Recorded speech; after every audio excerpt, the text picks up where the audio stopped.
Welcome to this episode of Chop the Rock. I'm Diana Long with the Little Rock River Market, and our guest chef today is the Kat Robinson.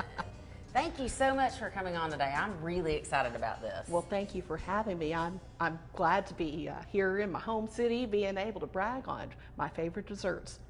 Pies, of course.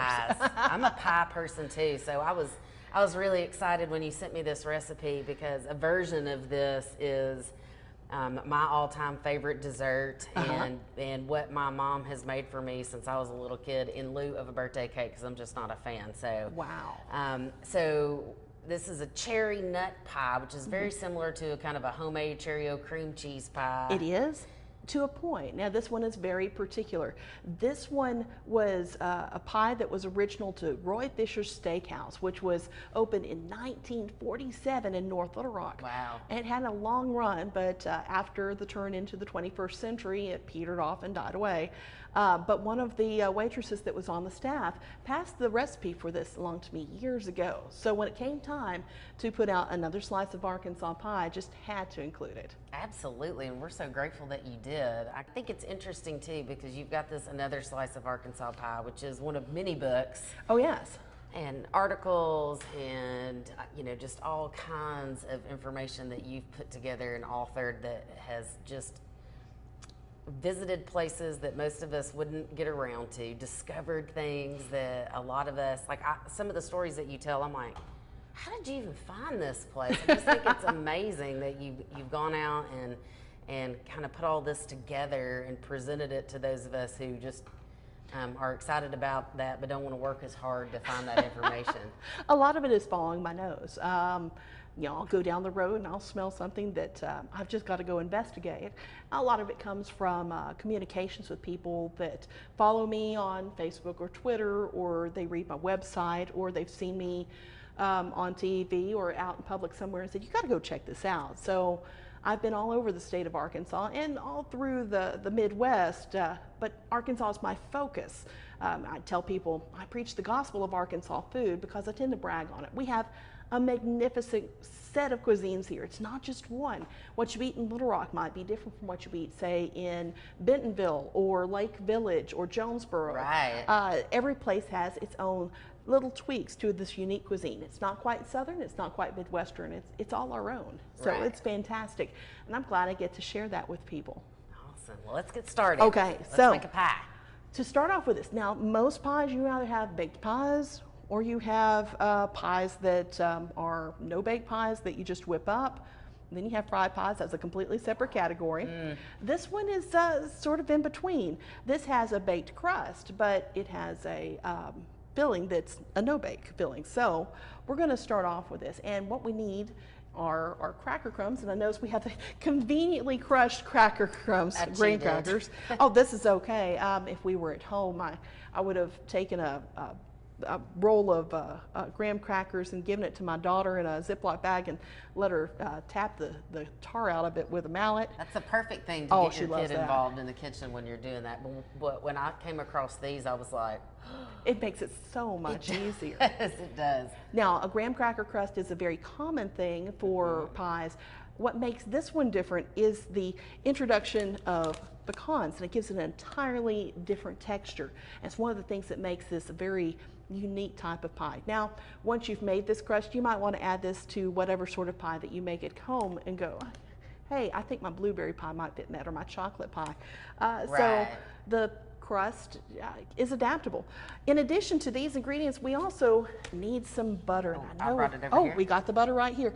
And we need to melt this butter. We need a third of a cup.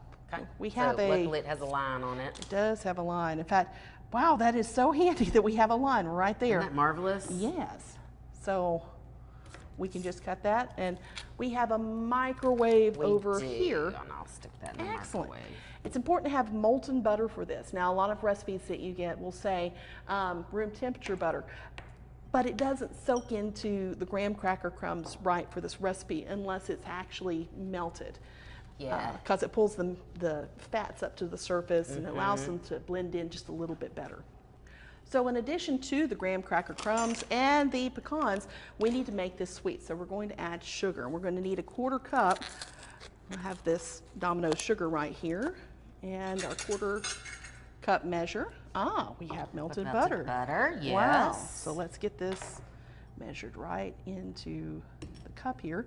And then, Lovely. lovely. So we have this, and we're also going to need a 1/4 cup of the pecans. And the pecans we need to have chopped. And these are chopped. Are chopped. That's excellent. Now, I thought those were a little coarsely chopped. And sometimes if you have whole pecans at home and you have that little chopper thing that everybody's mom has. You can always just, you know, Or crunch them up. mallet, yeah. Get the rolling pin. Let the kids do that part too if they need.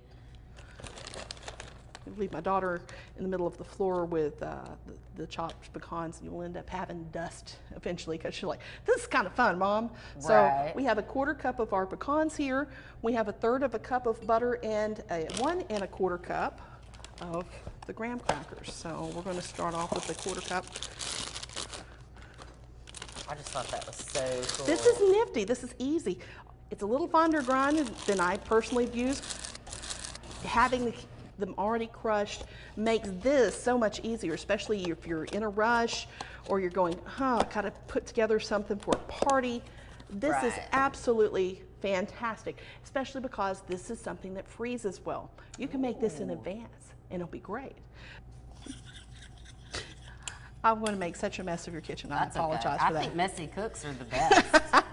See, I think that until it comes time to clean, and then I'm Right. like, oh, what was I doing? Actually, at home, I end up cleaning the kitchen. My partner does most of the cooking, and I'm like, how did you use every dish in my kitchen? Right. Just to make curry or just to make chicken pot pie. What's going on here? But you want to incorporate all the dry ingredients together first so you don't get the lumpiness, and then we'll pour in the butter. And that's just going to allow this to bind. You don't have to make this into a dough. You just have it so it's tacky enough to make a coherent, cohesive crust So it all in the sticks pan. So it together. all sticks together.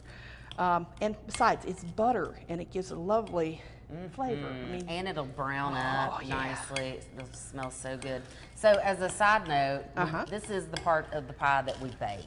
yes. So we have preheated the oven already to 350 degrees just to kind of be ready for that.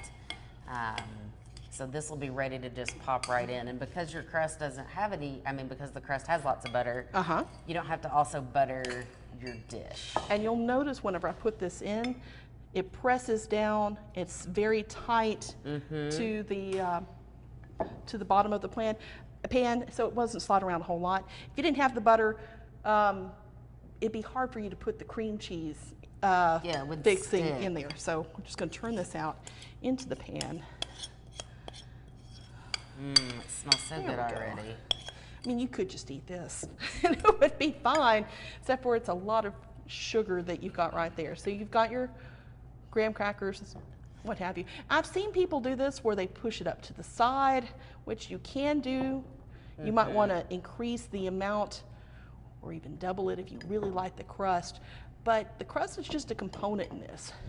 It's to give that signature flavor to this particular pie. So is it important when you're doing this that this is like tight packed or? Not necessarily for this pie, Okay. but I like it tight packed because I'm just persnickety like that. The big thing is to make sure that it's on the bottom, because if it doesn't cover the entire bottom and you have little holes in it, then the cream cheese layer sticks to the bottom and it's harder to get your pie up. Mess. So I like to take one of my cups that I've used Hey, and that's brilliant. go around. I seem to be able to get it to be more even, and I don't know, than I would if I used a spoon or my hands, and so I can just kind of work it all down, and I know that it's gotten in those corners really good when I'm doing that. So You're a pro with that's this. that's my one kitchen trick that I have for you today, Kat. You may have more. We will. I doubt it. We will find out through the course of the day. So this is ready to go in the oven at Okay. 350 degrees, and it doesn't have to be. You don't want it to turn dark brown, obviously, but you want it so that it gets that nice bit of crunchiness going on. It's like making toast, except with graham crackers and pecans. Except with graham crackers. All so right. before we go any further, You want to lick the spoon? we'll be right back. We're going to take a really quick break.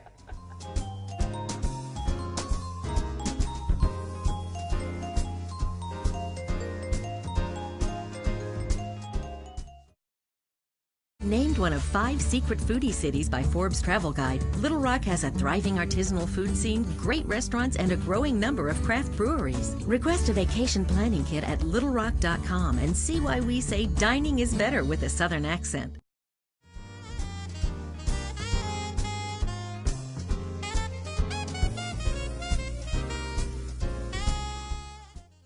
So we've got our crust in the oven and it's cooking. And so while that's going, we'll get started on cutting up our cherries. Yes, and these are nice dark cherries. Sometimes you actually find this out in the river markets. You'll see that they'll have the darker cherries, and I love that. It doesn't really matter what type of dark cherries, but the sweeter it is, the better, because you're wanting for contrast between the cherries and the tartness that you're going to get with the lemon juice that's coming up in the mix, and of course with the pecans that are going to be in there as well. So I guess let's just... You know, and if you're Start off with making this this. at home, you don't need a huge bag of cherries. Like I know No. they come in this size at the store or at the farmer's market. Although, I mean, usually they're done by weight and you can get a smaller bag. So I would think that 2 or 3 cups, I'll help you do that. 2 or 3 cups of cherries instead of a whole bag full Yeah. will do the trick. And so I don't, there may be some sort of tool out there. There are cherry pitters that you can get. Yeah. It just seems like a lot of effort. This is not that much effort. So I just cut around the... You just cut around because nobody wants a pit. The worst part of this, though, is that the cherry juice will get under your nails and stain But them. see, I'm wearing the perfect color, so it doesn't matter if it gets on my clothes. It's going to look on purpose. You're going to have like the reverse French manicure there with the... So like, let's say you're doing this for a party and you're doing this in the morning, and you don't have painted nails, you might want to wear some gloves for this part because you will get some kind of gross nails. Or, you know, if you're going to do this for a party, do it a day in advance. So you have time to get the cherryness off of your digits. And as I mentioned before, this is a great pie to freeze for later. It doesn't lose any of its coherency. Now, I wouldn't freeze it for like 6 months, but say earlier in the week, or you've got a party coming up on Friday and you've got a busy schedule. Very pretty. Yeah, cherries are an interesting thing to slice up. They are. It's almost like a peach in a way that you have to slice around the... So something else, you know, I'm always looking for ways to personalize a recipe. And with baking, that's kind of hard to do unless you're talking about your specific flavor of filling. So,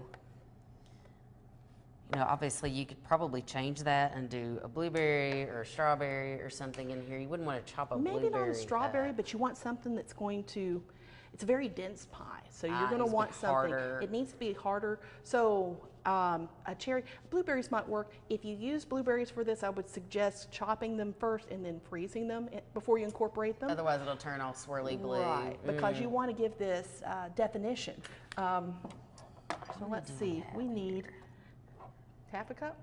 I'm always check to make sure we need half a cup of cherries here, so. So like for me, I'm gonna eat this today, nothing terrible is gonna happen, but I have this really strange, very mild pecan and walnut allergy. Well, then you could go about this with almonds. I think almonds Almonds would would be be good. delicious with this. Oh yes, almonds and cherries have this nice flavor profile together. Let's see, you just get a handful more. We're trying to get to that half cup mark. And cherries are, I mean, they're fun. They're neat. It's like my favorites. Peaches and cherries are my favorite summer fruits. And I wonder, I haven't tried doing this myself, but it seems that peaches with an almond crust would be really good with this. But once again, you want something, it's either going to be very hearty, or you want something where you freeze it before you put it in this pie. And you can do that You'll with the peach. understand, it gets the stained glass look to the side of the pie. That's Ah. really stunning. And if the pie is frozen and you bring it out just to the point where you can cut through it, you take a hot knife and cut into it, then you get through those cherries or whichever fruit you choose, and it gives this, I mean, it's just stunning. You'll see that in the book. This Roy Fisher cherry nut pie recipe is one of 33 different recipes in Another Slice of Arkansas Pie. I mean, And they're all pie recipes. they're all pie recipes, but the book itself is a pie travel guide for the entire state of Arkansas. So you can go anywhere in the state, except for apparently Truman, Arkansas. I have a story for that too. I bet you have great stories. Oh my goodness. Well, I spent a lot of time on the road over the years. Not just eating pie, obviously, but I consider myself an educator. I want to tell people all about what's going on in the state of Arkansas as far as food goes. I don't think we celebrate our culinary legacy enough here in the state, but dining is one of these few things, eating together is one of the few things that encompasses all of our senses. We hear the conversations going on, but we'll also hear when you cut into something hard, or you'll smell something and you taste something, sure, but you also see the beauty of what you're eating, and you have this great feel on your tongue whenever you're trying it. So it incorporates all our senses. I think that's the reason why we tend to have our gatherings around food, you know? Yeah, I think it's a big, that's one of the reasons why we looked at putting this show together, was because food actually does bring people together. It crosses cultural boundaries.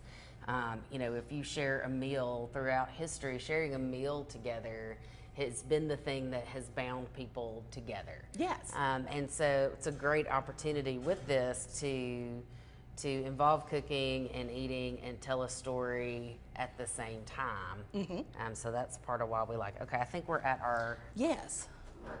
I can smell it. So you want to check it. Let you smell it. And you'll notice that just the edges of this pie crust are this toasty brown. It's very, very nice. And you can smell the pecans. Yes. This is also going to help whenever we put in the filling to make sure it distributes completely across the pie. This is a pie that once we do finish, we'll want it to cool and set just a little bit so that whenever you cut through, you get a solid piece. Because if you put the filling in this exact moment, what you'll get is soup. Right, it'll totally melt it, and we don't want that. So this needs to cool completely. This needs to cool completely. But that should happen by the time we get everything else incorporated here and ready to pour in. Then it should be Absolutely. It should be ready to go. So our next step is to assemble all the ingredients for the inside of the pie. So we have our block of cream cheese here. And it's a good idea. You want that to be soft for mixing. It needs, yes, leave this out. Right. It needs to stay out a while because working with hard cream cheese is just, it's not optimal. But you don't want to melt this in the microwave because It doesn't you'll go have back. No, Yeah. it just, it'll make your pie lumpy.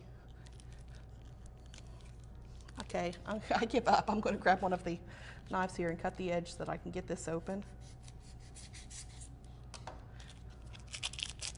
Sometimes I manage to grab it right in the split, and sometimes I don't.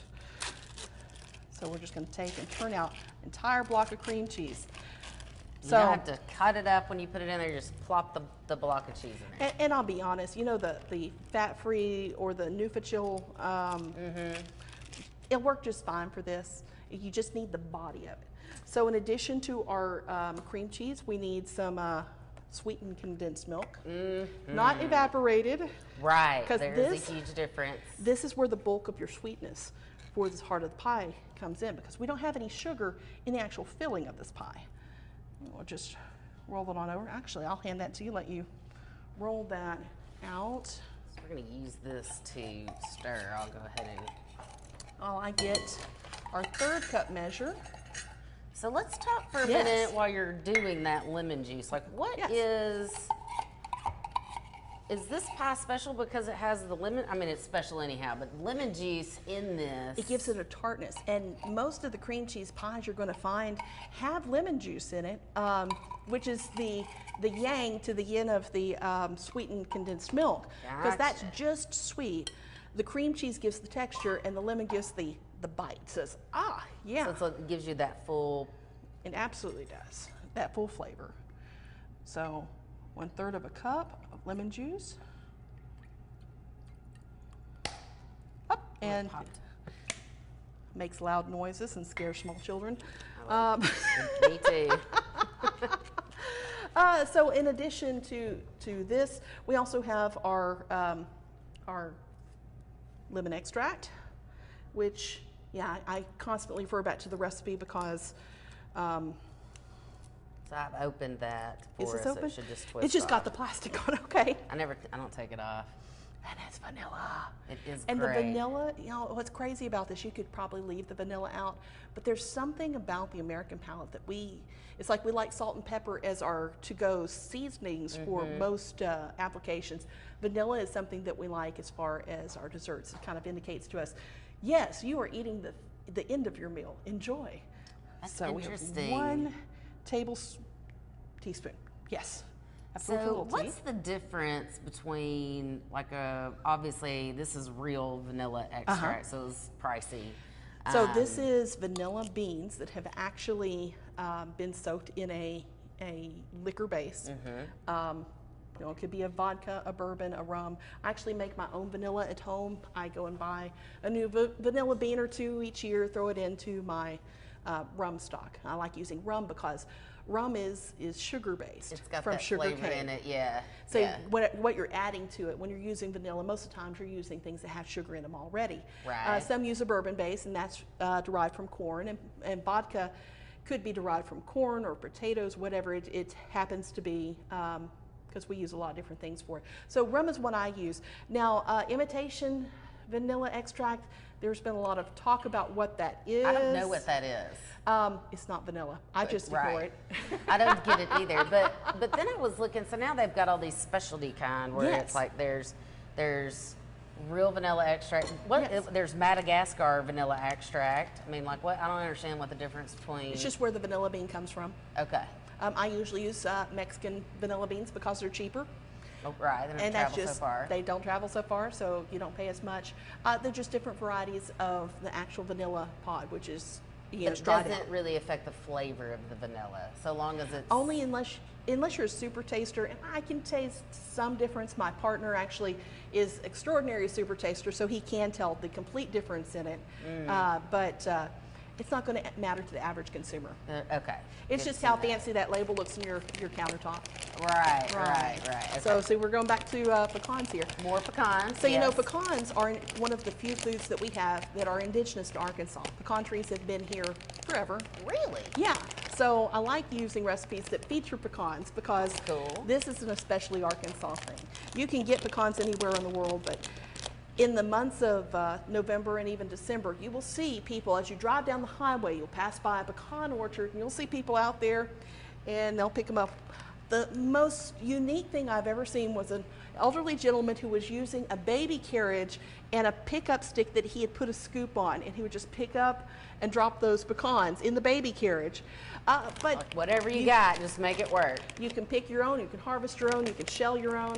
I did a lot of pecan shelling whenever I was a kid, and I'm still here, so obviously it's not going to hurt you. It's good for you. It's a good experience to have. You know, It's a very good experience. I love driving by the places in art. It's just such a beautiful state that we're in, anyhow. But to drive by a pecan orchard is just—they're gorgeous. And here in Little Rock, we have so many that there's lots of pecan trees here.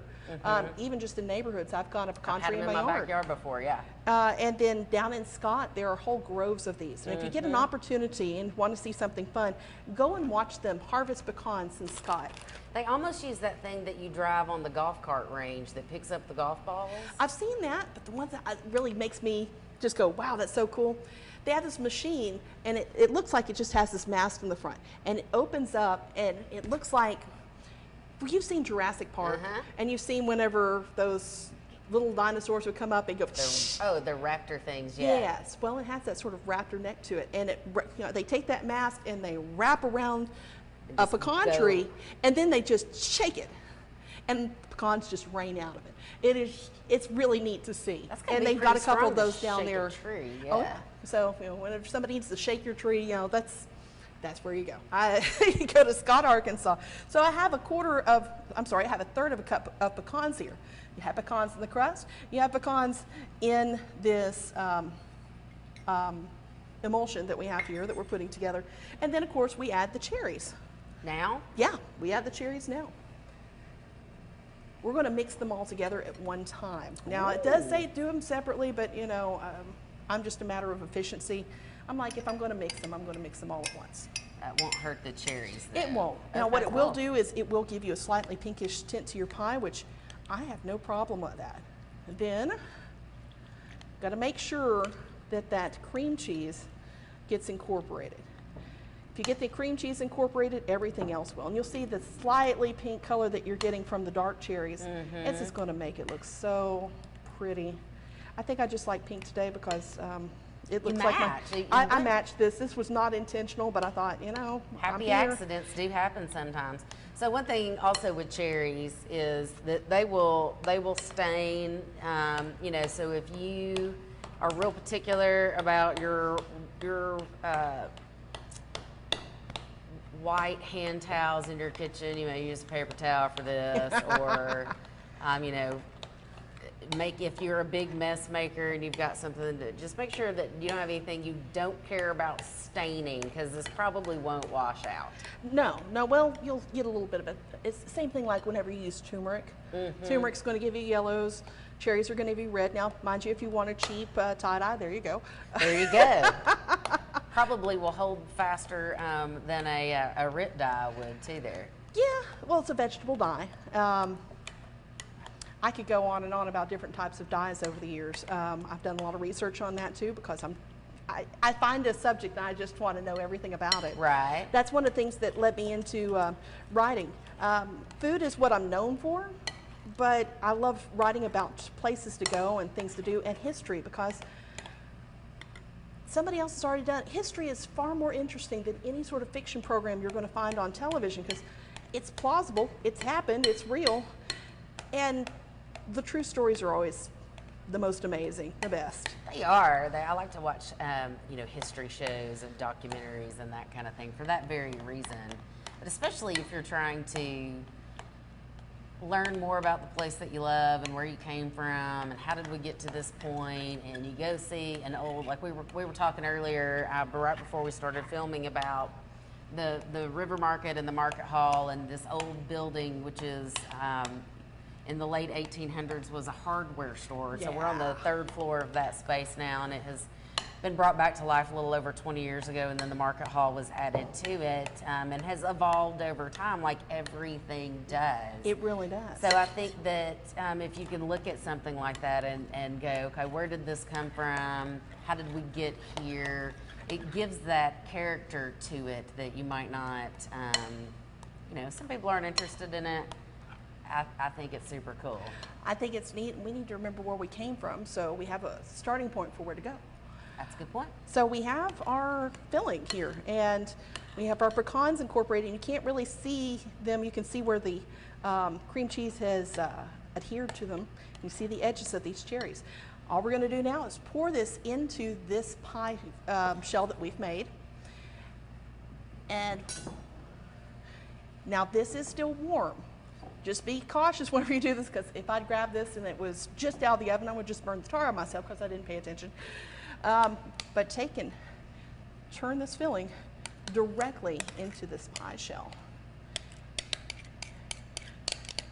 Now, as much as you would want to slice into this right now, obviously this is a bad time, because as I said before, you'll have soup. You'll have soup. It'll be tasty soup. It's completely edible. There's no eggs. There's nothing in here that has to cook. Right. But you're going to want to allow it to cook. Make yourself wait. It's totally worth it. Absolutely. So just smear that, and this is okay that it's a little bit lumpy. It is perfect that it's lumpy, because you do not need a homogeneous pie here. It's going to have the cherries and the pecans throughout. It's so pretty. But it's going to smooth out on its own as it spends time in the refrigerator. And there we go. So this needs to go into the refrigerator for... I would say you're going to want to let this sit for an hour to let it chill. I think I put 2 hours, 2 to 4 hours in there. But see, I cheat. If I have to do this, I would go stick it in the freezer, because Great idea. yeah, because it's not going to hurt anything. There's nothing in this pie that's going to be hurt. If you do put it in the freezer, I do advise put a layer of wax paper over the top of it, so it's doesn't get any sort of freezer burn, of course. Right. So you You're always maybe an thinking hour, 30 minutes or so in the freezer Yeah. and you'd be good. I would say probably 45 minutes to an hour. Okay. Yeah. But 2 to 4 hours in the refrigerator. Okay. And then you have this really great pie.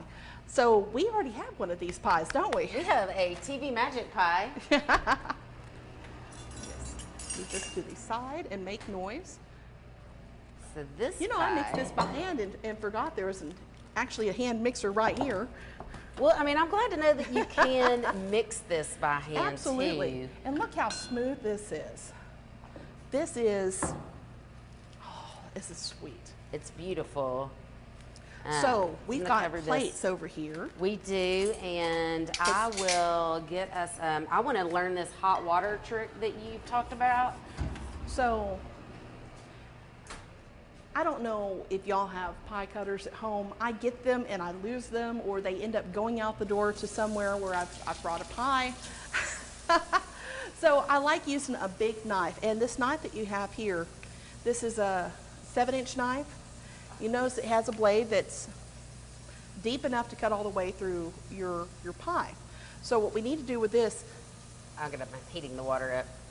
It won't dip very far. it won't do that. I would just run it over the faucet. Oh, Yeah, just take it through the faucet. Now, the pie is chilled thoroughly. This will not work if your pie is not thoroughly chilled. And do remember, you know, you see pies on TV all the time. Usually they have a fluffer there who's going to make it look as good as possible. I don't shoot that way. I shoot the pies as they are. And you'll see this in Another Slice of Arkansas Pie. There are some gorgeous picture-perfect pies in that book, and there's also some that are piles of tastiness. There's no better way to put it. Pie is just something that's very humble and just, it's perfect in its imperfection. okay. So we have a hot Knife. And Wet so knife? just put it underneath the running faucet in your sink. Hopefully you have hot water. If you don't, maybe you just put it in, it does not have to be boiling hot. So we're going to take this and we're going to cut through our pie all the way to the bottom. Feel the click whenever it goes through. And then we're going to just slowly move it through. And to every point on here, you're going to feel the crunchiness. This is not a slick pie by any means. It is very especially crunchy with in the bottom. pecans, and then you bake those in, and it does make them a little bit Harder, harder, yeah, crunchier. crunchier. That's the word we're looking for. So we're going to make sure when you can pull the knife through and you feel the bottom all the way through, it's made the cut. So we're going to do this again on this side. I can hear that. This time it's a little closer to me. You can hear it slicing through. And then the third time, you hear it, And you feel it go loose. and you feel it go loose all the way through. Now, this one comes all the way to the edge, so we're going to pull it up. The first slice is rarely perfect, but we're going to see how well we do. Take the point, make sure it's under the end, slide it on over. And we have a slice of pie, and it worked. Because that knife is hot, you'll notice that the edges are clean. What a great tip. And it just looks so good. And you're right. I mean, you do kind of get It's a very stained clean. glass. I like how, you know, the cherries are sprinkled through. Yes, and it gives us this nice burst of color. This is also great eating pie, obviously, because, I mean, cherries and pecans, how can you go wrong? And cream cheese. Yes. Right. Now you see cream cheese in a lot of pies around Arkansas, and cherries and so many things. But that's the beauty of pie in Arkansas, is you can find all sorts of pies all over the state. Even here in Little Rock, for viewers who are in Rock City, you can go all over the place and find magnificent slices of pie. Yes, you can. In fact, we're on the 3rd floor here. We go down to the 1st floor into the Ottenheimer Hall. We can find great little bitty pies at Be Blessed Bakery. Oh my goodness, Oh, they are. I have to stay away from that place. They It's are so adorable good. pies. She makes a great cake too. Oh goodness.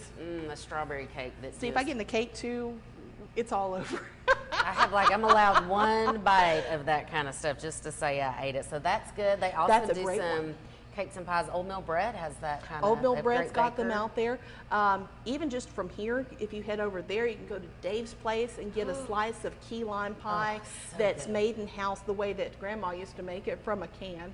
But it's that perfect. It's what you pie. grew up eating. It's what you It's grew that up eating, kind. and it's relatively cheap. Now, if you want to get the bona fide Key West Kermit's key lime pie that's flown in, you go to Chow Italian Restaurant over on 7th Street. Yes. And get a slice of that, and that is, it's not like it. It literally is the Key West key lime pie there. Wow. But you can get all sorts of pies. Like if you want a traditional pecan pie, head over towards the East Village, and you can go to Sandy's Home Place Cafe, and with the buffet every day, she has her particular pecan pie with Wow. its gnarly dough. I mean, it's just, it looks handcrafted. It is handcrafted. And it's just delicious. What makes it so good? Oh yeah. You know, one of my favorite pies is at Cotton's down here. The fried pies. The that they fried make. pies are good. We sell fried pies. We got a couple of fried pie people at the farmers market that come. Excellent. I see. I got to come down and give that a shot. Oh, because yeah. fried pies are incredible. They are so good with some ice cream, and they also make probably one of the best fried pies I have ever had. Really? And I have grown up eating fried pies, being from the Delta area. Is the ones at Bee Blessed. Her crust on her fried pies is to die. I took some And to they're my puffy. They're like, you could split a fried pie with somebody. They're so huge. They are. But at Cotton's, I also like the Mississippi mud pie that they have. Oh there. yeah. Now Mississippi mud pie technically is not a pie, but we'll hand it to Mississippi. They created something that was pie, and just let it go. They did the best they could They do. did the best they could. Now you get fried pie is very. It's very hometown. It's very rural. You can also get very high-end pie here over at 111 at the Capitol, and then the Capitol Bar and Grill right there. Capitol Bar and Grill has a little bourbon pecan pie, and it's this big around, and it's served with buttermilk ice cream, and it's just gorgeous. And that's all you need. And that's all really. you need. That's a perfect size. They also have the same size pie, but it's a blueberry tart over at 111, and it's just, it looks too good to eat, and that's okay. There's also one of our newer restaurants is Cathead's Diner out in the East Village. They have a Ninja Turtle pie. Now, you know what a turtle is with the chocolate-covered pecans and caramel? Kelly Marks is making that, but she's making it in pie form with this rich layer of chocolate on the top and lots of whipped cream and more caramel on the top and the pecans in it. And you It does slice seem into like it, ninja-y. and it just, the caramel slowly comes out. It's just, it's, That's the kind make where your heart stop. You need to Oh, do I'm so dessert sorry. first if you Dessert go there, because otherwise Well, you everything's would feel- dessert there because you also have waffles and you've got The biscuits. donuts. And, oh my gosh, those donuts. Donuts are crazy over there. Yeah. So many great choices over there. And if you're willing to go out further afield throughout Little Rock, there's probably the best peanut butter pie ever at 3 Sam's, which is Mableville, which is on the south side of Little Rock.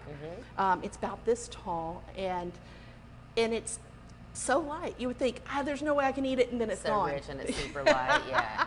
Who are the sweet potato pie people now? Right across the river, Lindsay's Hospitality House has a fantastic sweet potato pie, one of the best. Got to go there and give it a shot because there's just something about it. It's really phenomenal. Or you can go to Sim's Barbecue with its 3 locations on this side of the river. Theirs is packed with spice, so it's almost spicy. You can taste the cloves in it. Very earthy, but it's perfect for that barbecue that they have with that really Just thin balances it sauce. out, yeah. Yeah, it's a great pie. Of course, if you're looking for all sorts of pies, you head out to West Little Rock and you go to Honey Pies. Oh my goodness. And I swear, Sharon and Ann out there have it going on. They have this do. fudge brownie pie that nobody else anywhere has. It has a brownie crust at the top and a brownie filling, and Sharon's crust that she makes, which you can, if you want to cheat on something like this, you can always make the filling and go get one of her crust and bake it up instead. Oh, I'm It's down going to with work that. just fine. Yeah. It's going to work just fine. Shortcuts. She also does an apple pie, which if you ask, she'll put caramel on it.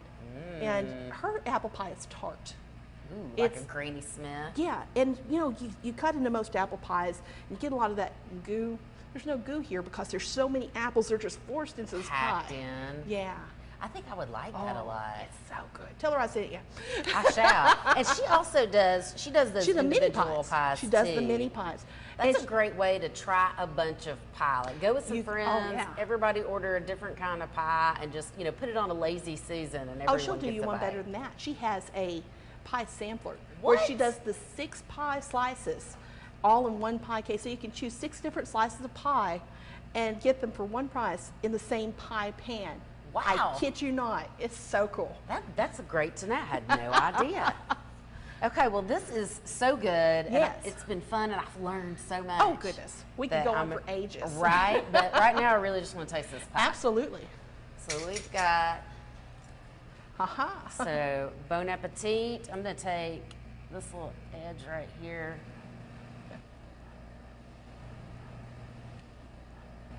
Oh my heavens.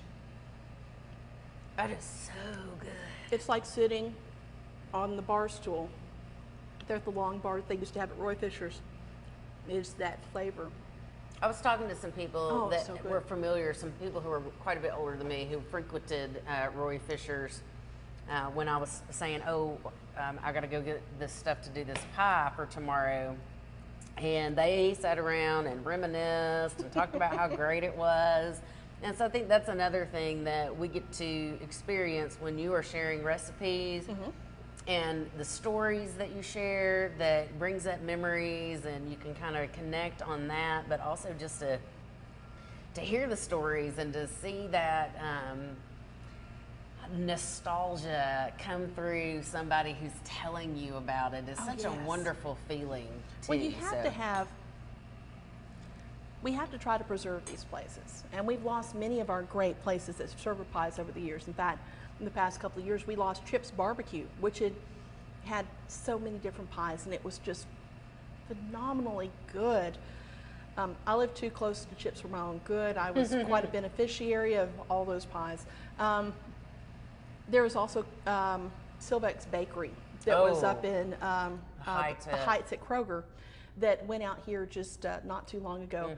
And they would have these great little tarts, these lemon tarts that were just, they were marvelous. Unfortunately, we lose our restaurants when we don't go. We go and go fast food someplace instead of going and sitting down and having a meal in a restaurant that's ran by people who live here, owned by people who live here, that's made with products that come from here. One of the great places in town that you can go and have that sort of experience is the Root Cafe. Oh my goodness, yes. I was there recently, had the buttermilk pie, and it's served with fresh fruit, and this time it was served with fresh figs. Oh yeah. And it was so good. It's nice to have these all the different pies available, all the different cuisines that we have available here in Little Rock, but it's important to get out into those restaurants. So yeah, very if you don't important. patronize them, then they won't be able to keep going, and we don't want to be a city, and it's never interesting if you go to a city anywhere, and I don't care where, if it's a bunch of chain restaurants. So it really adds to the local, pun intended here, flavor of the Yes. city. And the city has great flavor. It really There's does. a good reason that Forbes magazine named Little Rock one of the 5 secret foodie cities of the United States. That's right. That's And right. I hope more people come and enjoy this and get the word out, because it's a great way to support our local restaurants and to spread the word about Arkansas food. Love it. No better way to do it through making and eating and talking about delicious Oh, food. yes. So thank you so much for joining us Well, today. thank you. This is It's great. been a delight for me. I think it's wonderful. Thanks so much. Thank you. All right. Well, we hope y'all like this episode of Chop the Rock, and y'all come back. We'll have another one coming up soon.